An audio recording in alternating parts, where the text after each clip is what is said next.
Hi, welcome everyone to our weekly podcast. Today we got an exciting lineup interviewing somebody who's survived a long time with pulmonary fibrosis and has continued to thrive in his life as a result of that. So we're going to be answering this question today of how long can you survive and still thrive and still have an active life in spite of having a lung disease like pulmonary fibrosis, which both my guest and I have. So we'll be talking about that today. One of the most important things, though, that I'll say in the beginning, by the way, my name is Lee Fogel. I am the author of A Matter of Life and Breath, and I have had pulmonary fibrosis for about 5 years and was given a short time to live after I first got my diagnosis. So I've been through on this journey for quite a while. And, to me today, I'm very active in this community. I have conversations with hundreds of lung disease and pulmonary fibrosis patients. And the question I'm often asked is, how long can I survive with this disease of pulmonary fibrosis or some type of lung disease? Often they ask that already having done their own research where they've looked at Google, and Google says 3 to 5 years of life expectancy without a lung transplant. And so they're typically are hit by that like getting hit in the face with a shovel. It's what I felt like. I saw that report, and having come from a background of being an Ironman triathlete, running, swimming, biking, distance racing, and running buses, and I dove into a dark hole of depression and became stationary, sitting around using my oxygen cannula, planning my funeral. And through meditation and through self-examination and reflection, and through working with some great medical professionals in collaboration, for a little bit out of the mainstream of traditional therapies, things turned around. My life turned around. I wrote the book, A Matter of Life and Breath, at the suggestion of my physician, who said we'd had such amazing results, we should publish the results. So it's about the 7 steps I used to recover my health and life. And we as a result, I've had a lot of conversations with folks around the world who have that same problem. In spite of having advanced lung disease and what they termed end stage pulmonary fibrosis upon my diagnosis, today, I wear an oxygen cannula, but to me, it's like wearing glasses. When I go to the gym, I carry an oxygen tank with me. When I go walking, when I do strenuous activities, I wear oxygen, and it's just become a way of life. My biomarkers, my heart rate, my blood pressure, my physicality, my strength are that of a 45-year-old, but I'm a 67-year-old man. And I attribute that to the steps that I followed for overall general health as well as lung health. And one of the places where I got started on this journey of really becoming much more active and taking control of my own health, and becoming my own advocate and being CEO of my health rather than deferring completely to a doctor to just tell me what to do and hopefully fix me. A turning point for me was when I met a man who I'm going to interview today named Bruce Anderson. And Bruce had started an organization, which I'll tell you a little bit about. That was a major turning point for me, coming together with like-minded folks who also had pulmonary fibrosis and who were battling this disease. And that was the beginning for me. But today we're going to be interviewing Bruce Anderson. Bruce earned his undergraduate degree in psychology and an MBA, and he had a distinguished career in the corporate world. And he formed a company called Thinking Partners.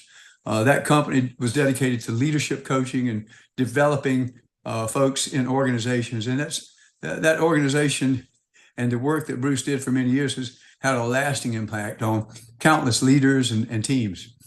Bruce's dynamic, active, effective life took an unexpected turn like mine did, except many years before that, due to pulmonary fibrosis.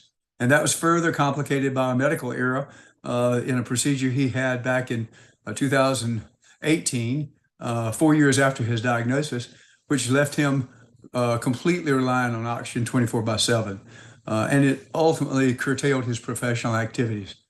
Bruce, during that time, he recognized the importance of connection with people, and the tendency we all have when we get this oxygen therapy and we get this disease, the tendency to isolate, be sort of almost ashamed to go out in public with an oxygen tank. But he Bruce saw that, and he organized.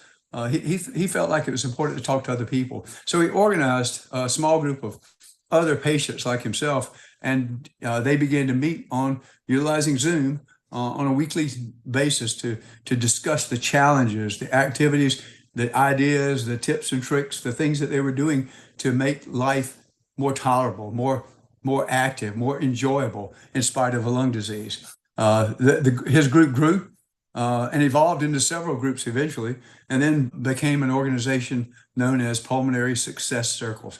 We're staffed by volunteers who facilitate weekly support groups. But that small beginning now, he asked me to take over the organization, which I do today with his help as sort of the chairman. I run the organization. We have now grown to about 100 patients, member patients, and 10 groups who are staffed by volunteers like me, like Bruce, who facilitate these small groups discussions weekly that have a huge impact on the people who attend these groups.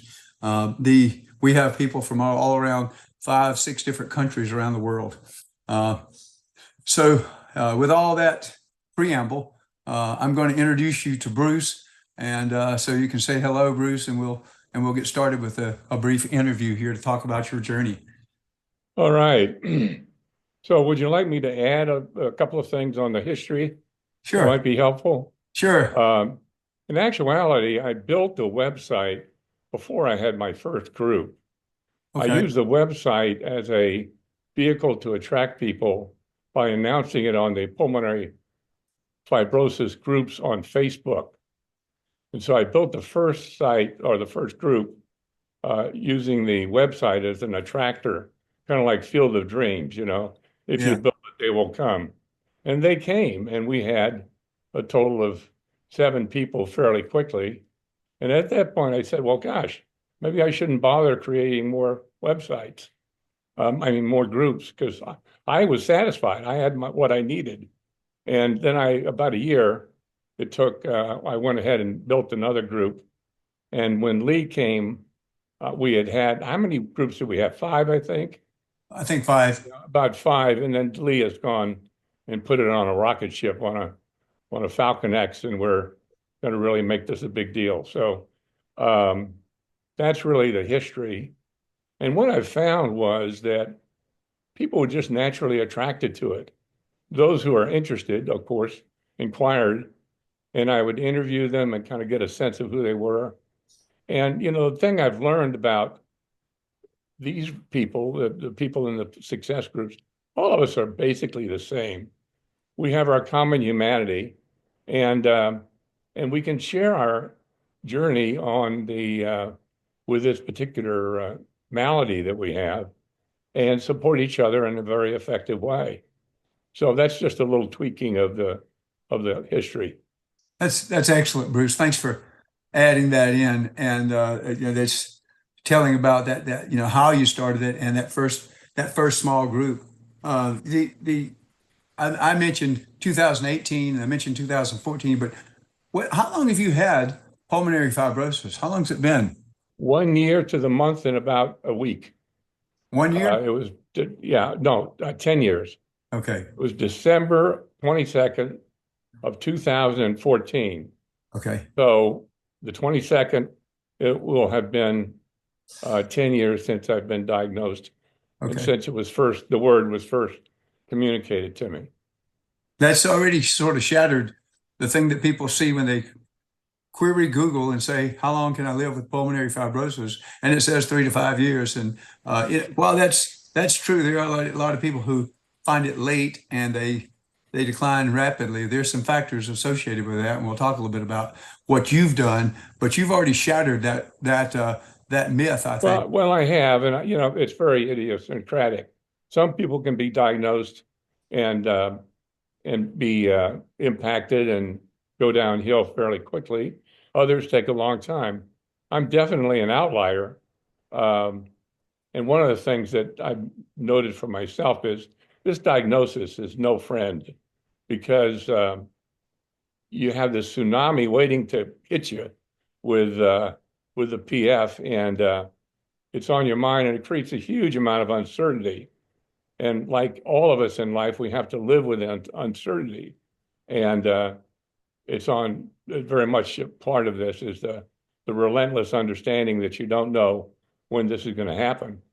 At the same time, I've found that, people live very active lives with PF if they want to, like you, like me. And it's just a matter of what your physiology is. In other words, how is it impacting you? And also, to some extent, your personality and your psychology.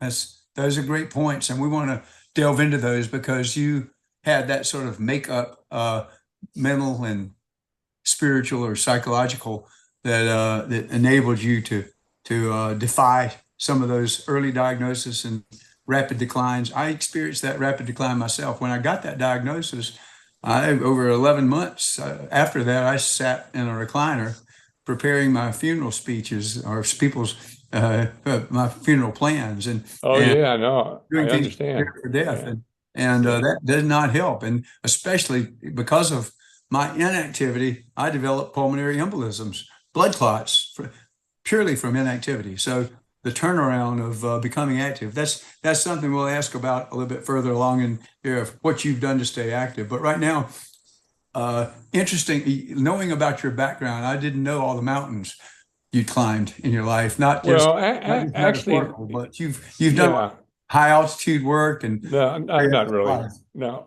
Let me mention that. When I talk about going in the mountains, I'm talking about going to Lake Louise, going to the Canadian Rockies. I'm not climbing any mountains. Now, Saying that. in my youth, when I was, before my 20s, I did a lot of mountain climbing in Desolation Valley and Lake Tahoe area, but that's not been my avocation. But I have spent time in altitudes. And the last time was with pulmonary fibrosis, and I had a portable oxygen uh, device with me that allowed me to be in the Canadian Rockies. So the lesson there, I think, is do whatever you can to get the support you need to do what you want. Do whatever you can to get the support you need to do what you want to do. And examine your individual needs and see if you can get those continue to be satisfied. Your need for meaning, your need for connection with others, your need for information, and that's the mission that you have as a PF patient. That's good. The need for meaning, the need for information. I didn't write all those And down. connection. Meaning, yeah, connection and information. That's good. Thank you for that.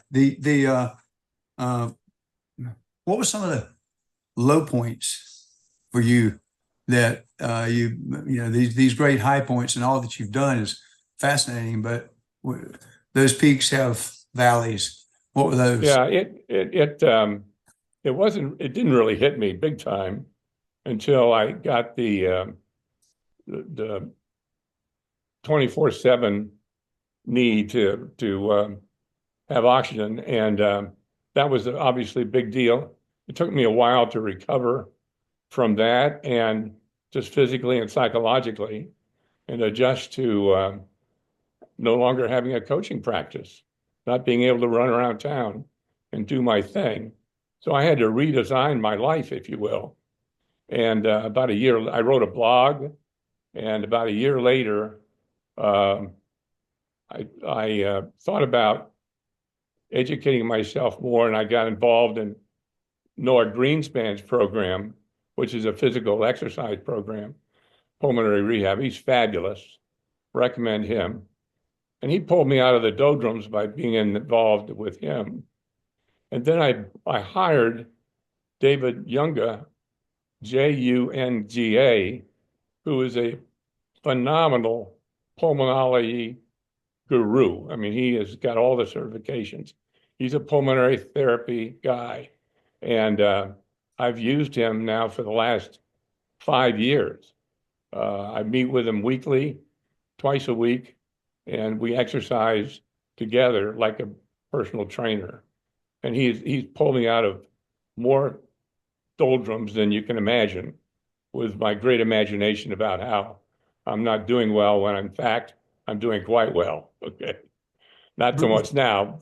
Now the reality is here, but in That's previous excellent. times. You just underscored two of your areas there: the connection and well, a couple of them, but and information.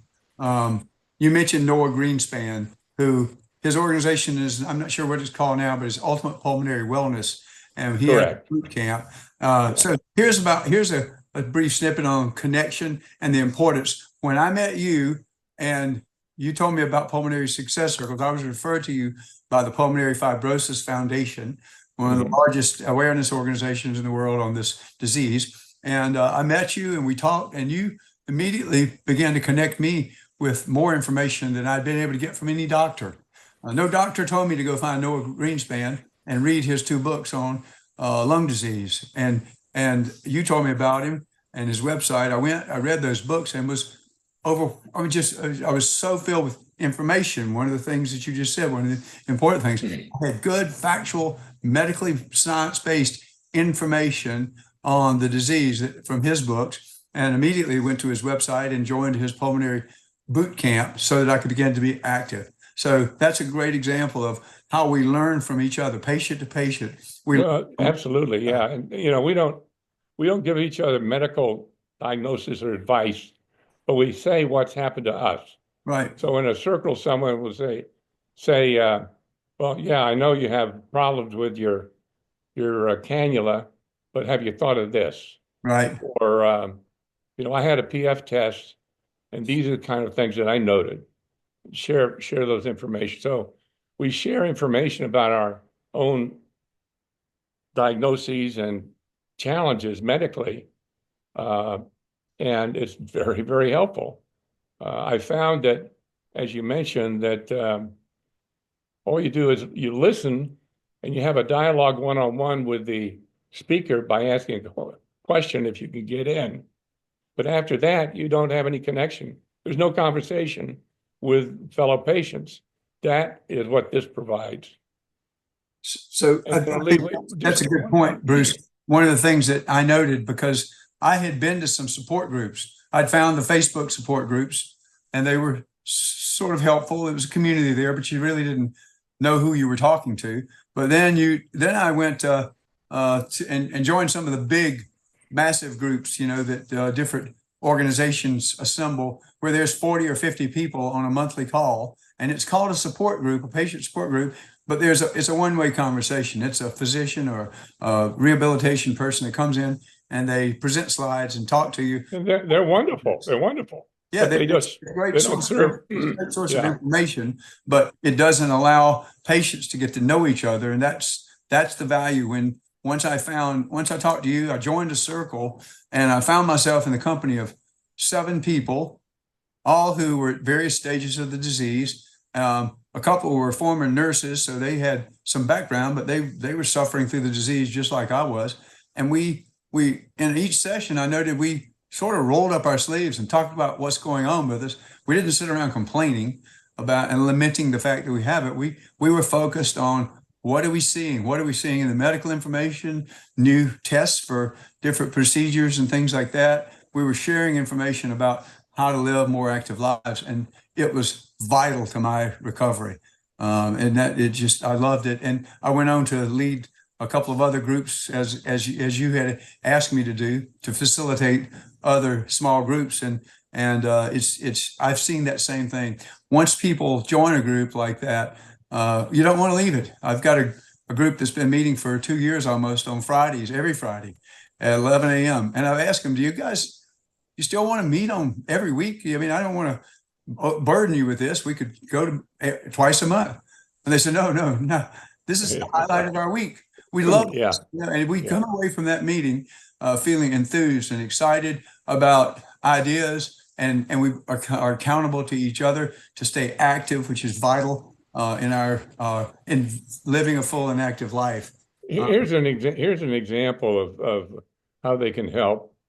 I've told that story that I have on the video about my taking a trip when I didn't think I could, when one of the fellow Success Circle people said, "Why can't you take it?" And I figured out how to take it. I had a self-limiting belief, and she kicked me out of my doldrums, and I went ahead and did it, which was terrific. So we can kind of call each other up too on things in order to be a little more an advocate, as an example.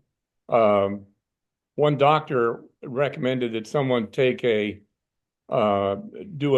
a cath procedure, and we said, well, they needed to do a echocardiogram first. And he went to the doctor and said, yeah, we do need to do that first. So there are various other things we can kind of suggest, but obviously it's not medical advice. They check with their doctor, but we have information that doctors don't share.